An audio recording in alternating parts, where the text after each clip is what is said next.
This is WWE superstar Drew McIntyre, and you're listening to the WWE Podcast. The champ is the one that everybody wants, me. It's going to WrestleMania. Claymore! Austin 316 says I just whipped your ass. This is my iron. You're going to acknowledge me. And welcome to the WWE Podcast. It is Tuesday, July 16th, 2024. Welcome to the show. We're going to kick off in just a minute with a Monday Night Raw review. A lot to talk about with that show that really started to set SummerSlam into motion. Got some programs started that I didn't think, and many fans probably didn't think they'd be interested in. And Rhea Ripley took front and center stage with Dom and how she's going to deal with that and everything else. The Wyatt Six showed up, and we're starting to get, you know what I like about the Wyatt Six?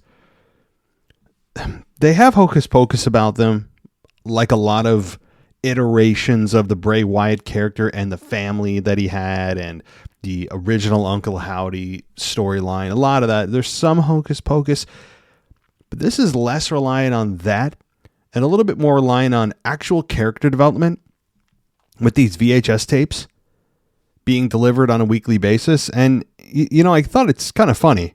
How is it that the Wyatt Six send these VHS tapes on a weekly basis? Well, they sent 3 or 4, maybe more now, with the Pat McAfee show and delivering them to Michael Cole at the announce desk. And they're using VHS tapes, which we all know haven't been really used on a mass scale in 20 plus years. And yet they somehow can figure out how to penetrate secured live feeds of major podcasts and major television shows.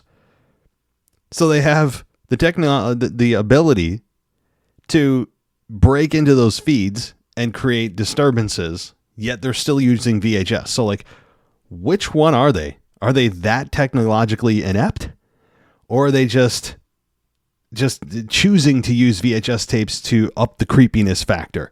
I'm not sure. Again, not a complaint by me, more of just kind of a bit of a contrast of their ability of technology. So, but nonetheless, I really enjoyed the Eric Rowan tape this week. I thought it really, for the first time in his career, made me care about his career. And it's kind of sad that it took the death of 2 friends to make me feel that way.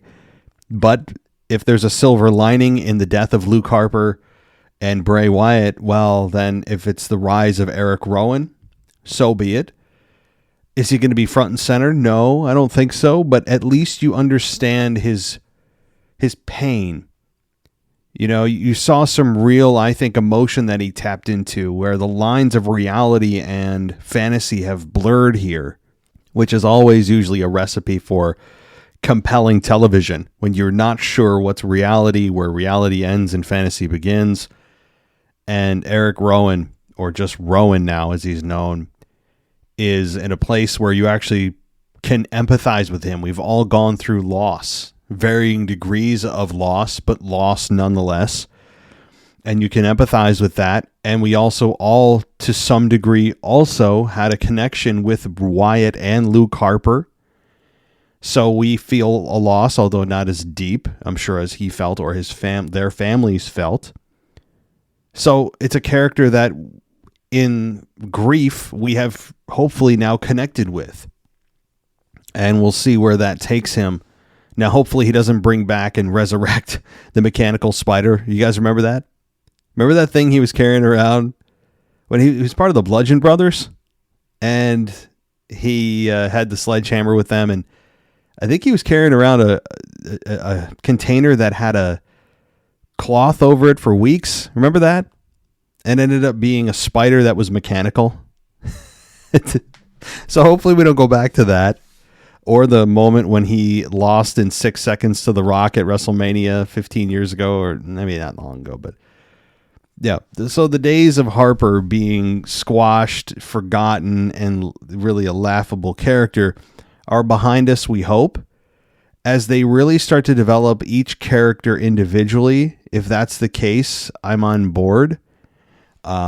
Because I think this group does need an identity beyond just the kind of, I guess, picking up where Bray Wyatt left off, or a Bray Wyatt tribute group. They can be birthed out of that, but I think that they recognize that they can't live off of that's not a sustainable strategy, and they need to each create their own identities, even if the foundation is laid with Bray Wyatt's vision. That's fine. But I think that whether on purpose or not, they are on a path to success with the development of Rowan, Uncle Howdy, which we all know is Bo Dallas.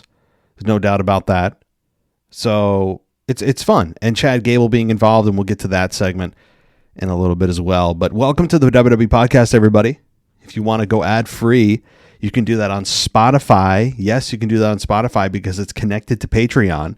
So there's a option on Spotify, I believe, to go ad-free, which you can also go to patreon.com/WWE podcast for as little as $1. You can get yourself ad-free. Or you can go to Apple and get yourself ad-free there as well. Really anywhere. The major podcast platforms, anywhere, you can have an ad-free option. All right. So let's kick off Monday Night Raw with the return of Rhea Ripley, the proper return of Rhea Ripley, who last week got cut off because they didn't time the ending of the show correctly, which led them to rush the ending of confronting Dom and her walking out on Dom and chasing Liv out of the arena. So Rhea Ripley returns and says it's been exactly 3 months since she was in the ring, and it was due to Liv Morgan. Ripley said Morgan is running around with something that belongs to her, and she's talking about the championship and that she never lost it, and that she invited Liv out to the ring so she could rip her apart. Dom comes out instead. He's carrying a black rose. The crowd booed him as he tried to speak, as per usual, which is, again, I'm kind of over that. I feel like it's just kind of the cool thing to do, but at the same time, we're hindering his development because we're not allowing him to talk. So there's that. But we got then Liv, who appeared on the big screen and apologized for her voice. She said, it's been a long weekend in Mexico, but she's always been known as quite the screamer. Yeah, here we go, guys. If you can see the Netflix version of Raw on the horizon, here's a bit of a taste of it for you as we dive likely into more dicey storylines. This is one that I'm sure if it was on Netflix would be a little bit even more fleshed out. But that's fine. It's a nice line, and Morgan said she originally tried to take Dom to hurt Rhea Ripley, but then she ended up really falling for him. And that she also said that Mommy might be home, but Liv is finally on top. Dom told Ripley that it's not what it looks like. Ripley continued to ignore him and said that Morgan's afraid to face her because she knows it will end her revenge tour. Ripley challenged Morgan to face her for the Women's World Championship at SummerSlam. And Morgan agreed and said, I'll see you at SummerSlam and hope to see Daddy Dom there too. Rhea Ripley then said that she's going to end not just her revenge tour, not just her title reign, but her career. Dom continued to try to make amends with Rhea. That didn't work. And it was a good segment. I mean, it's what last week kind of needed to be, which now we got. And Rhea Ripley is officially a babyface. Damian Priest is officially a babyface. We'll get to him in a few minutes too. And they're both babyfaces in a heel group. And I think they are both on a path for splitsville from the Judgment Day, but we'll talk about that also in a few minutes. So Damian Priest showed up, and he was entertaining last night. He was getting a kick out of Dom facing the consequences of his actions for messing around and just kind of enjoying Liv Morgan's attention while Rhea was gone. And Rhea continued to reject the advances and apologies of Dom throughout the night, slammed the door in his face, and Priest showed up and smirked and asked Dom if everything was good, and it was good. So they came back into the ring where Sheamus looked into the camera, and so Sheamus took on Bronson Reed and beat Bronson Reed in 8 minutes and 30 seconds. So, by the way, Sheamus has new music. People are losing their minds over it. It trended on Twitter. I mean, I don't know how I really feel about it. I feel like it's okay. I guess I got to give it a little more time. I had no issues with Sheamus's original music that they went back to. Not sure what the idea is here, but the match here was fine. It ended with Reed going for a top rope moonsault that Sheamus avoided. Sheamus then hit Reed with a knee and then got the victory. So instead of the brogue kick, it was a knee to the head, which shouldn't that also be a finish that we see all the time? It's one of those common moves that actually ended a match that people are surprised, and I was too, but also, should we really be? A knee to the head from a 240-pound guy? Yeah, that's a knockout shot. But we've all been conditioned that, super kicks are not knockout shots. They're just transition moves, all that. So Sheamus turned his back, though. Pete Dunne entered the ring and hit Sheamus from behind. Dunne then went to ringside, and Reed hit Sheamus with a tsunami. So Pete Dunne is now a heel, and it might tell you that also Reed is not done with Sheamus. An okay mid-card program. Sheamus is a beloved guy, a guy with a lot of respect in the business. Reed is an up-and-comer that they continue to kind of not know what to really do with, but I think it's fine for now. And the Pete Dunne turn, it's something interesting with Dunne's character that I think needed something to do.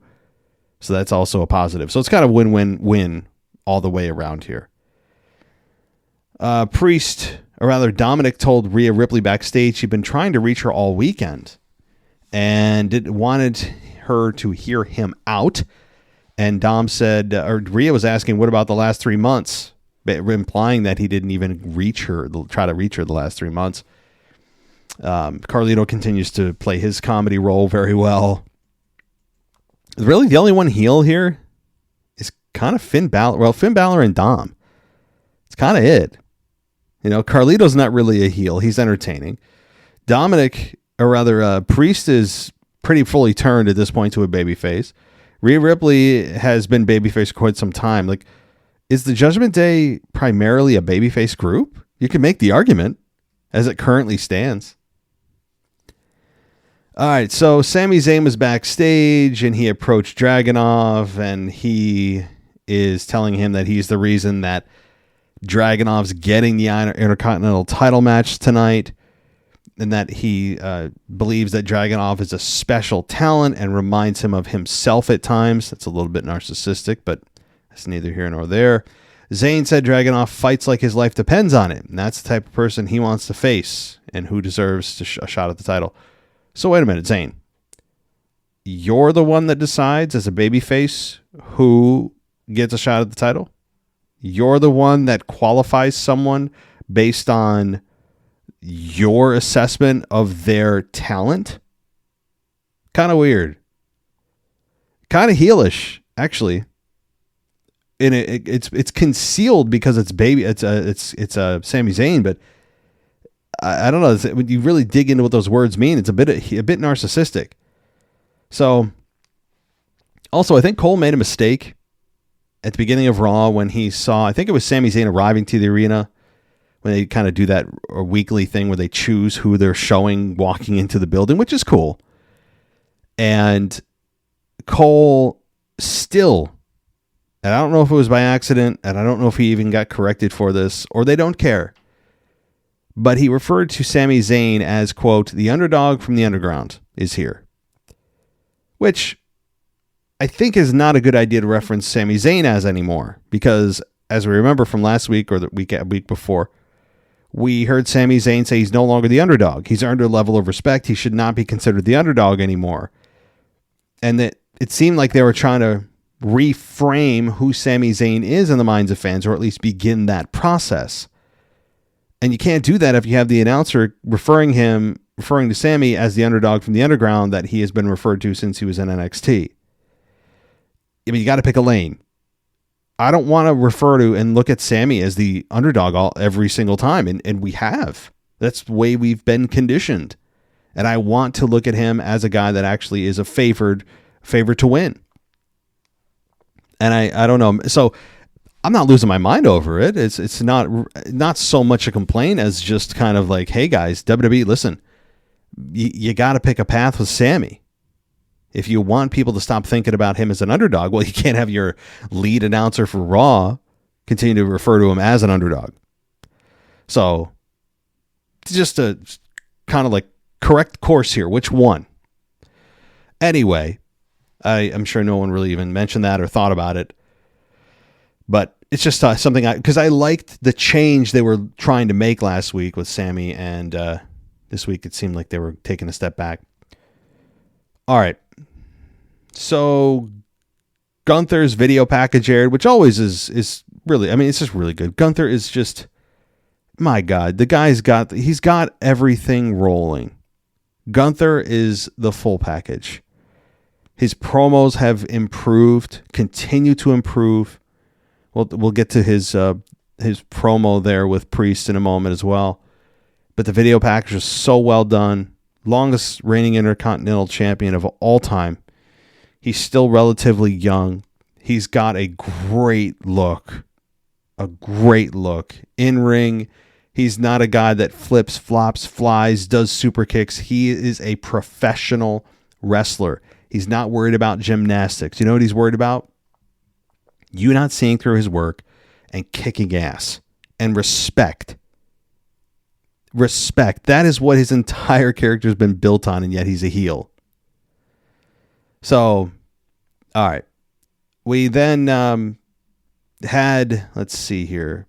Gunther said he came to SmackDown with the vision of taking the Intercontinental Championship, and he won it with ease. And this is some of the stuff from the video package. But all right.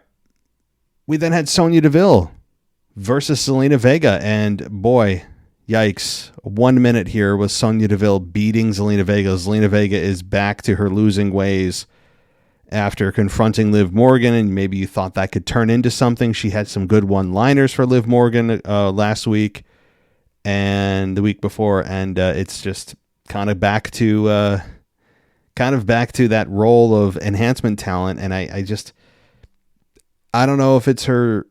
I don't know what it is. You know, Zelina's been there for a long enough time that you could make the argument she needs to have a women's title run here. Maybe it's her size. She is a very small woman, comparatively, and maybe not. I guess she's a small woman, just in like average outside of WWE. When you put her inside the ring with women athletes, she looks even smaller. And look, that's not a slight on her, but maybe it is visually from WWE management standpoint that they don't want someone so small being believed to win a championship. Now they have Liv Morgan, but Liv Morgan is actually, I think, slightly bigger than Zelina. So I guess I'm trying to grasp at straws to figure out why they've never decided to make Zelina Vega at the point where she could have a title run. I know she came close in her home country last year, and that was a fun moment. The crowd was crazy. Was it Backlash? I think they went to Puerto Rico, but that's the closest she came. And so I don't know, maybe the timing's never been right. They've always had someone on the back burner that they wanted to push before her. I can't quite figure it out, but Zelina Vega has been proven that she can talk. She's a proven commodity. She's almost never hurt, by the way, at least unless she hides it. And she can wrestle. Is she an all-time great in the ring? Probably not, but she doesn't need to have a women's title reign. I've just been advocating for her for years. Years. I think you could get a decent run out of her. Put the belt on her and see what happens. Now, if they create the women's equivalent of Intercontinental and U.S. title, I think she's a perfect candidate for that.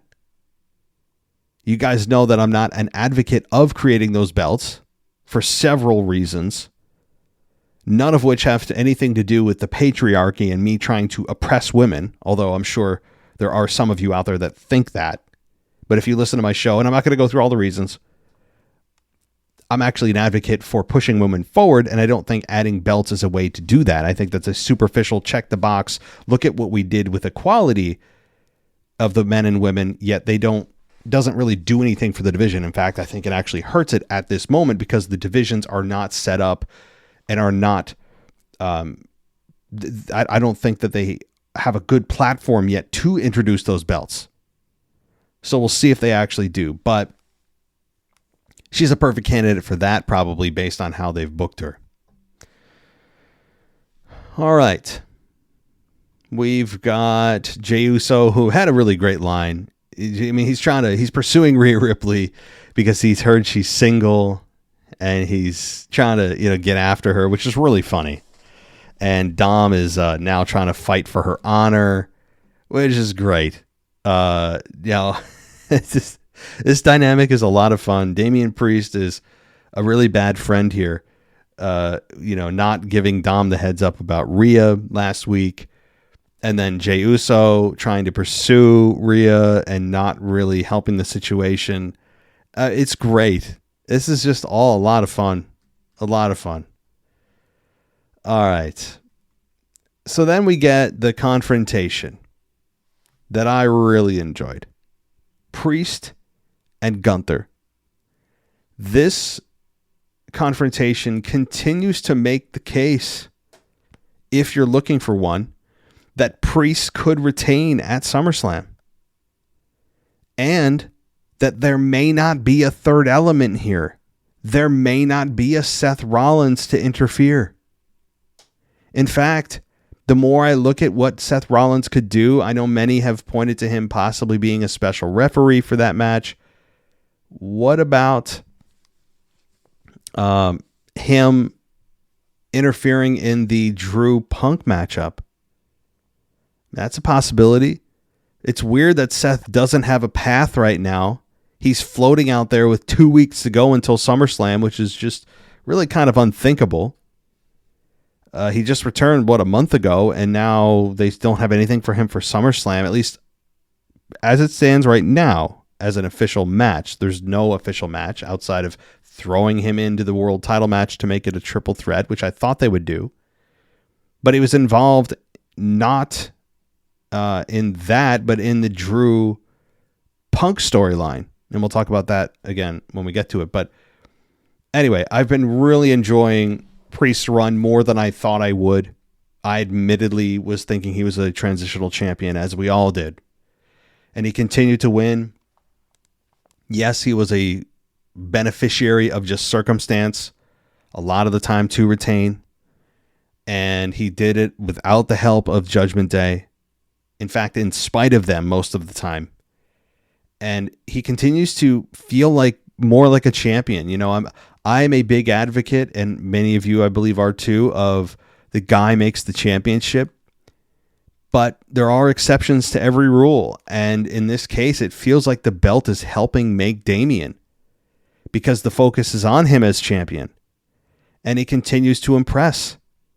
He's had a couple botches in a couple big matches. Yes. But the thing is, most of his matches have been really good. Outside of the botches that he nearly snapped his leg in, and then he botched the finish of the match at Money in the Bank, sure. But most of us aren't thinking about that. Most of us are just seeing, how does he make me feel as champion? Does he feel like a champion? And I think he does. And I have enjoyed it. He talks like a champion. He's, by the way, he's officially a babyface, guys. As I said earlier, it's done. It's over. He's a babyface. And this promo with Gunther pretty much solidified that. as Gunther said he made an honest assessment of Priest while he was away, and he said, quote, "You're not living up to it. Your reign has been nothing." And Gunther said he wanted to lift the weight off of Priest's shoulders, unburden him, as they say. And Gunther told Priest he could save him the embarrassment and told him just hand the title to him now. Priest said that while Gunther had everything handed to him in Europe, he was fighting for his life on the street. And Priest said if Gunther is just around for the paycheck and it's not his dream, he's not needed here. So I guess he's now fighting for the honor of the sport of professional wrestling. So there you go. There's a babyface move right there, among many others that were hinted at. Priest said that he's earned his title and Gunther is the last person who will take it from him.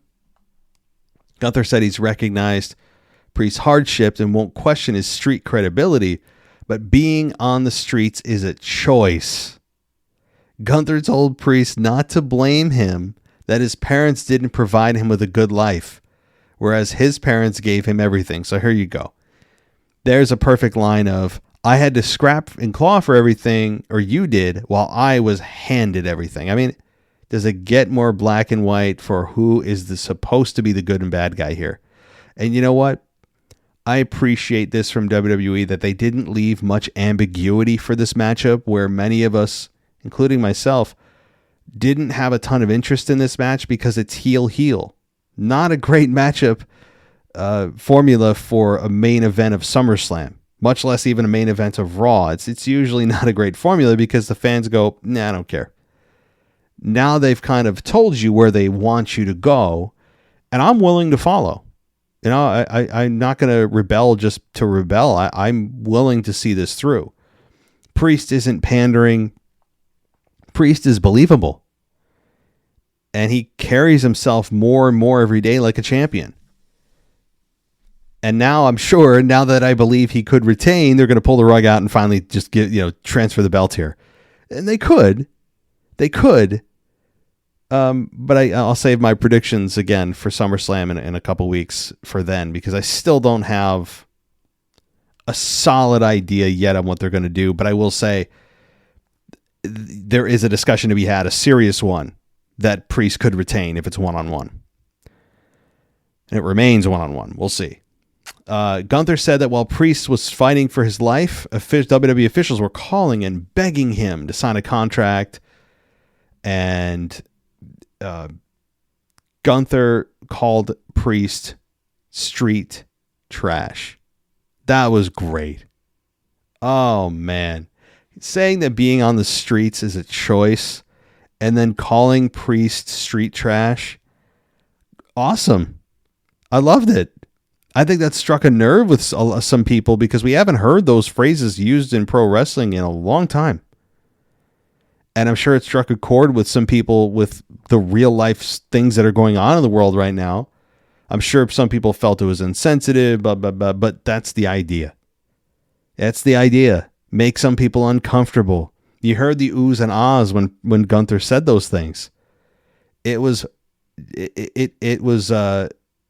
the kind of the money headline.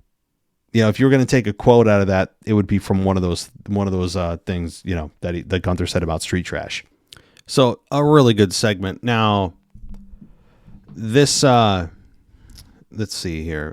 Priest said it's because Gunther has no heart and doesn't know what it's like to fight for everything he has. Priest said he would remain champion at SummerSlam and Gunther would need to fight him or fight from the bottom for the first time in his life because he will have absolutely nothing.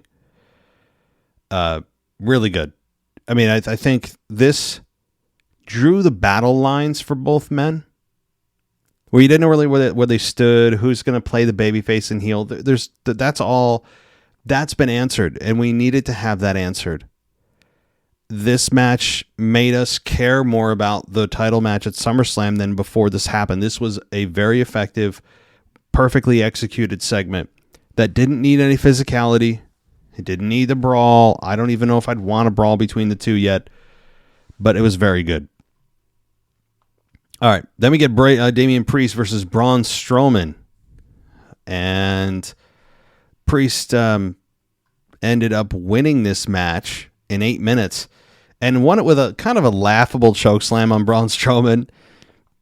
Braun Strowman is so much bigger than Damian Priest. I mean, not by an incredible amount, but enough where you look at it and go, yes, sorry, he's not Kane or The Undertaker. He's not going to one-arm chokeslam this dude. I mean, like, I'm not trying to crap on it, but it maybe Priest could have beaten Strowman in a different way other than with his own, like that finish for Priest. They probably could have come up with something else for Strowman here because it was a little bit laughable, but I understand the point of it. You have Priest in a major title match coming up. You want him to look as strong as possible going up against Gunther. So I get why Priest won. Just how he won was kind of, again, eye-rolling. Match was okay. Braun Strowman, you talk about character development. It's a broken record when it comes to that. They need to do something with Strowman, although maybe they don't care. They just look at him and go, this is his lot in WWE. All they've got with him is his size. That's it. The dude has no character other than his... I mean, he just doesn't. Explain to me who and what Braun Strowman is again. He's the one that picked a fight voluntarily for weeks with Judgment Day and then bullied them around and then said he's the one defending the innocent people from the bullies. I mean, you talk about hypocrisy. And then... again, the only thing he's got is his size. I mean, even his shirt pretty much says that. One big SOB. Yeah, that's pretty much all you got. Like, there's not much else. There's just not. And I understand that there's a place in wrestling for that. Not every character needs to be deep. Not every character needs to have levels to their identity and have a long storied history. No. There are... and is still a place for characters like Braun Strowman. But they're not the ones who will be remembered in infamy in WWE, right? In pro wrestling, they're not the ones that make you feel, if that makes sense.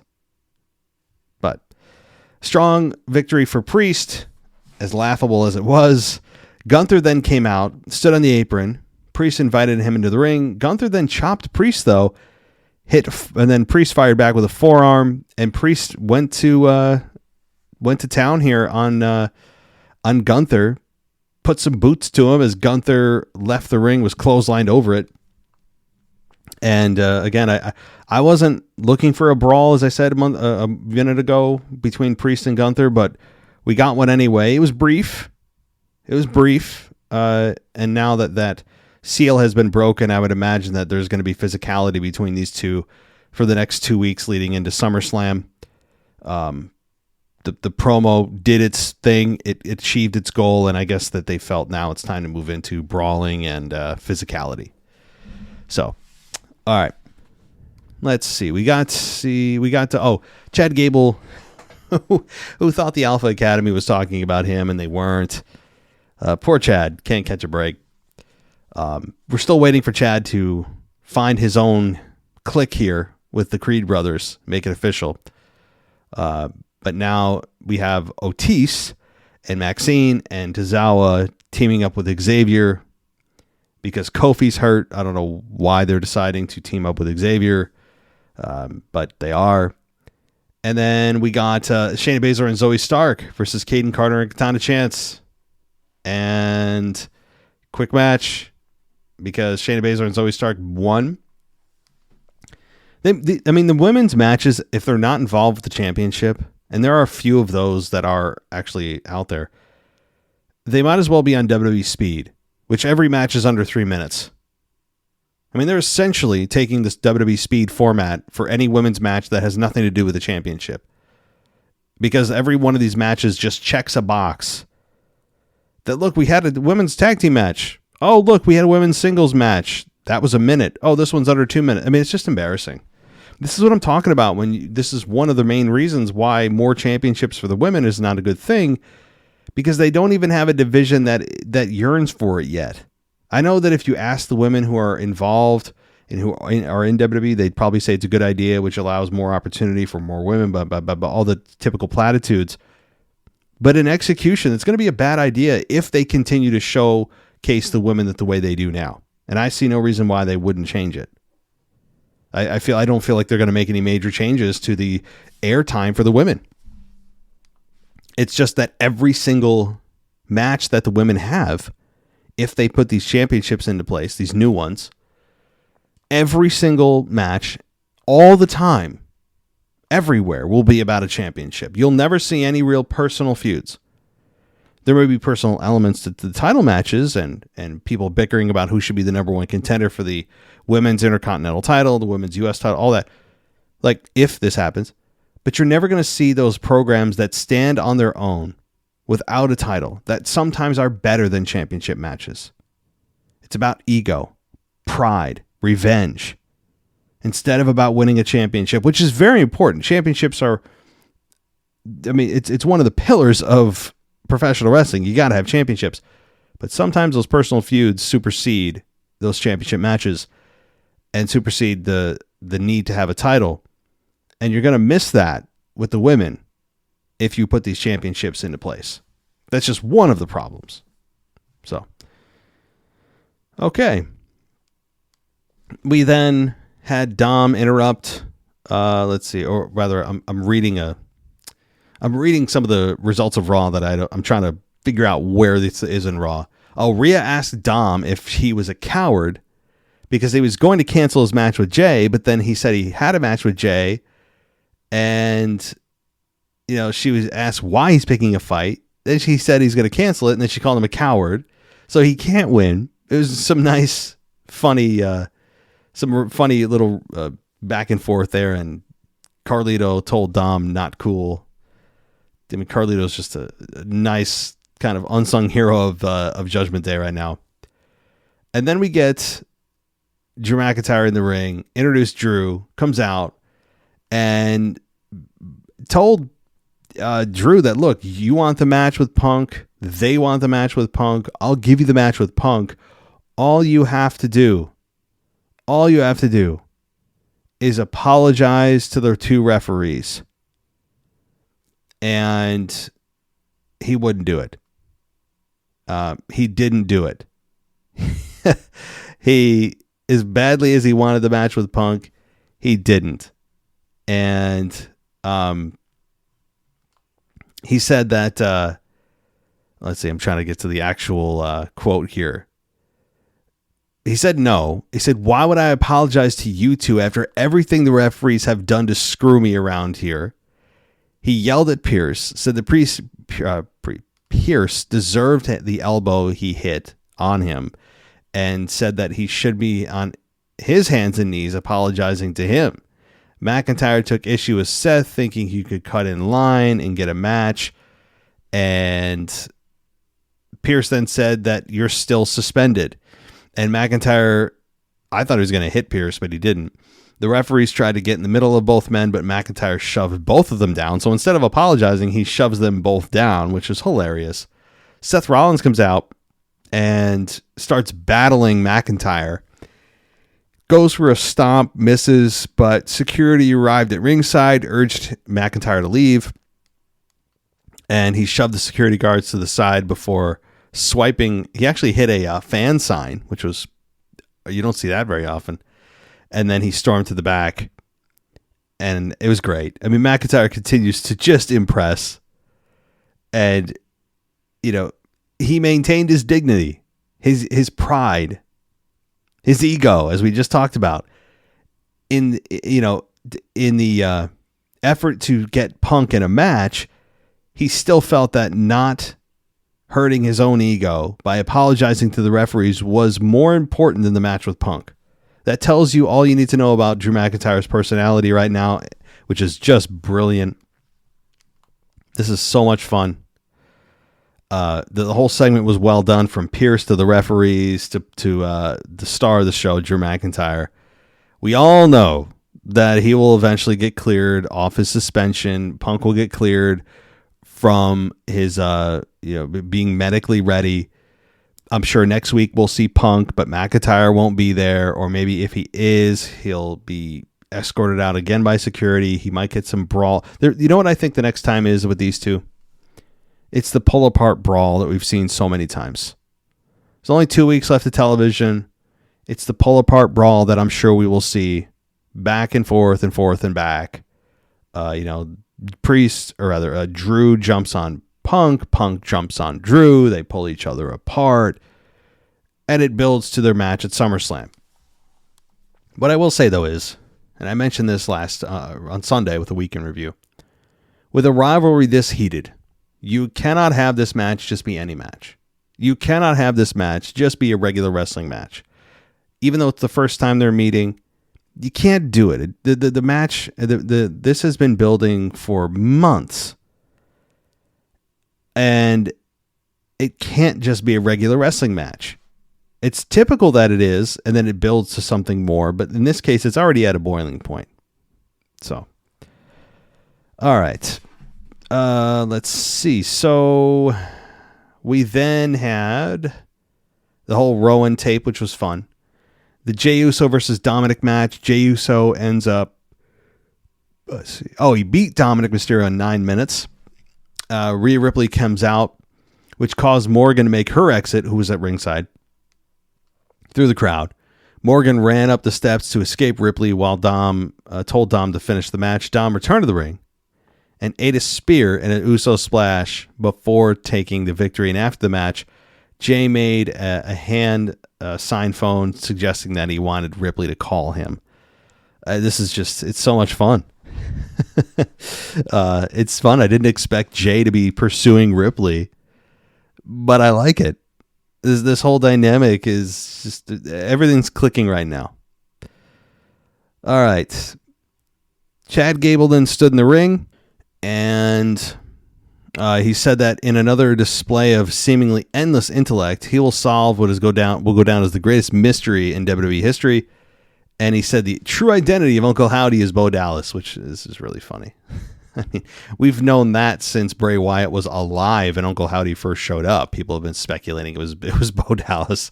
So it's hilarious. I don't mean that in a condescending way. It's obviously they know what they're doing. They know that we know that, you know what I mean? Like, of course.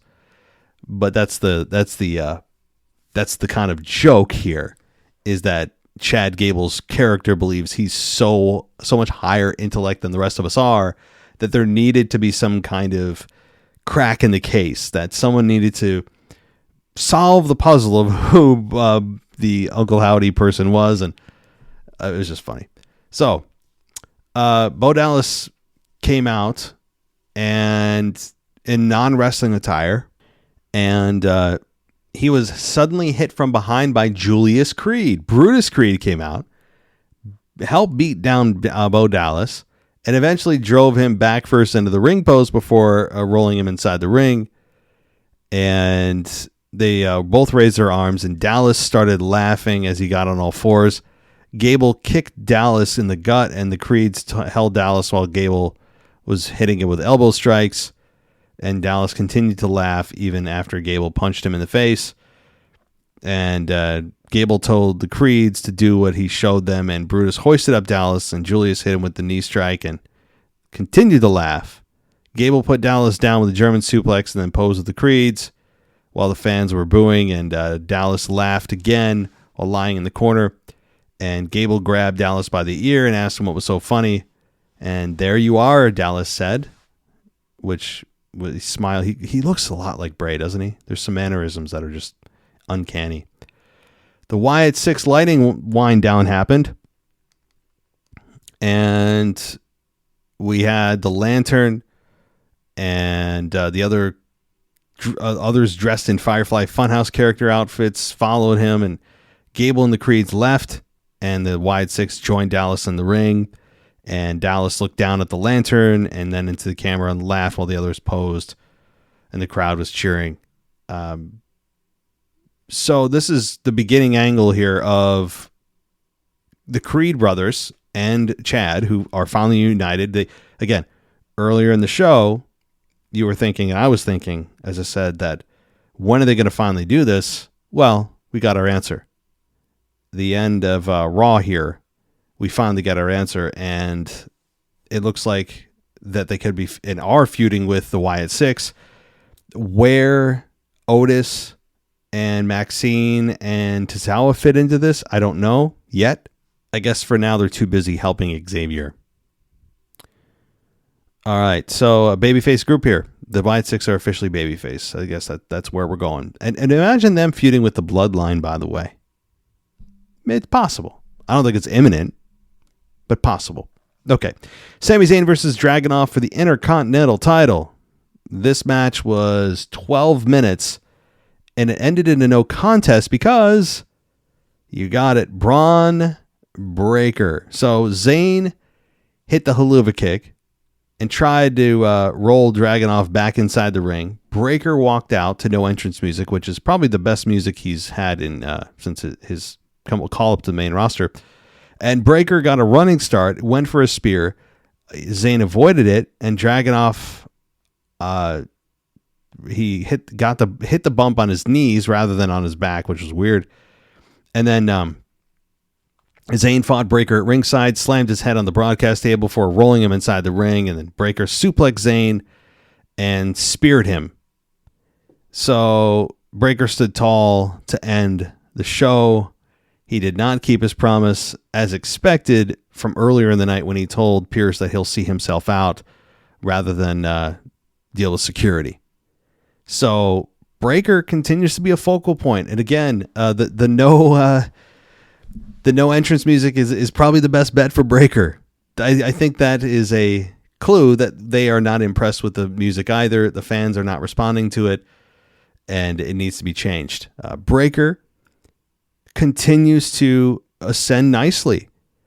I don't think he's where they want him to be yet, but he's still relatively new to the main roster and new to a lot of fans. A lot of fans, the majority, by the numbers you can look, don't watch NXT. They just don't.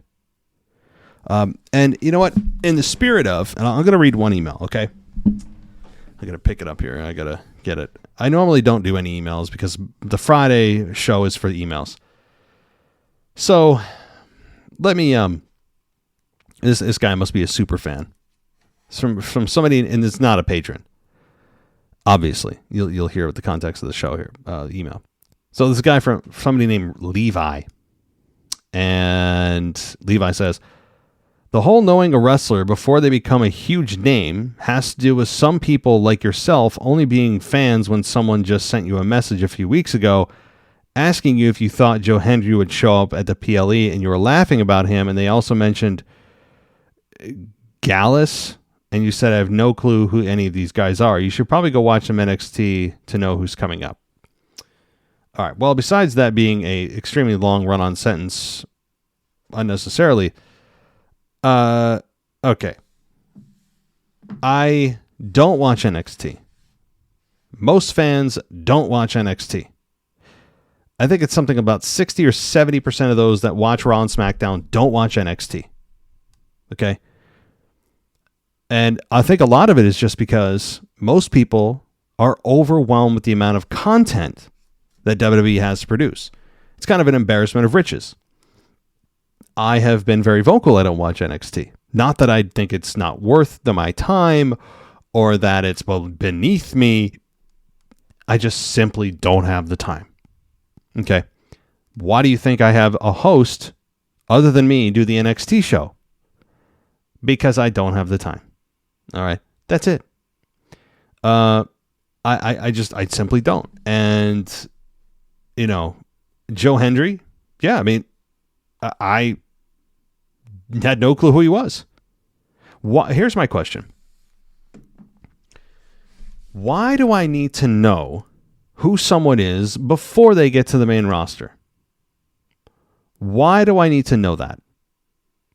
Is it so that is it some kind of, I don't know, do I receive some kind of penalty if I don't know who the person is? Am I not allowed to have an opinion on someone who comes up to the main roster that I haven't seen before? Is that it? Or is it simply that my opinions just you disagree with? Maybe that's probably what it is. But certainly, I guess you'll be talking to the majority of WWE fans that don't know who, or at least not on any kind of deep level, know who some of these call-ups are. or people that come from outside WWE. A lot of fans don't know who they are until they get to WWE. Okay? Not everyone. There's definitely a significant portion of fans who watch everything all the time with every show, with every promotion. That's not me. Okay? That's not me. And I will continue to probably not watch NXT. Not because it's not worth my time. It's because I don't have the time. Okay? That's what it is. So, yeah, Joe Hendry and Gallus. I don't know who the hell's Gallus. Did you mean Dallas or Gallus? Probably Gallus. I have no clue who they are. And if you expect me to know who they are, you're going to be sorely disappointed. Okay? Sorely. And that's all. I think I'll end there. All right. Well, thank you, everybody, for listening. I will get back to you on Friday. Friday will be my mailbag show, so continue to send those emails and voicemails and friendly emails. But also go to Patreon if you want to get an ad-free experience. You can go to Spotify and get an ad-free experience, or Apple Podcasts and get an ad-free experience. All of them have ad-free buttons you should be able to push and get yourself out of those ads that you hear every 10 minutes, right? Or sometimes it's every 8, 9, 10 minutes. But nonetheless, join us if you want to support us. Hit us up on Twitter or X at wrestling_audio, or just search the WWE podcast on Twitter. We are right there. And don't forget to tune into tomorrow will be the NXT review. And then from there will be, of course, we've got an episode of Wrestle Magic coming up for you, a bit of an abbreviated one, but that's coming in the next couple of days as well. And then SmackDown review, and we're back to the weekend. So a lot of wrestling coming your way in the next week. So stay tuned and join us on Patreon, because there's also a really awesome Discord server that you can join and chat with other fans of not just the show, but more importantly, pro wrestling. All right, everybody, thanks for joining us. Take care, and I'll talk to you next time. Thanks for listening to the WWE Podcast. Don't forget to subscribe on your favorite podcast app so you don't miss a show, or head to WWEpodcast.com. And for all of these shows ad-free, head over to patreon.com/WWE Podcast. Until then, we'll see you next time.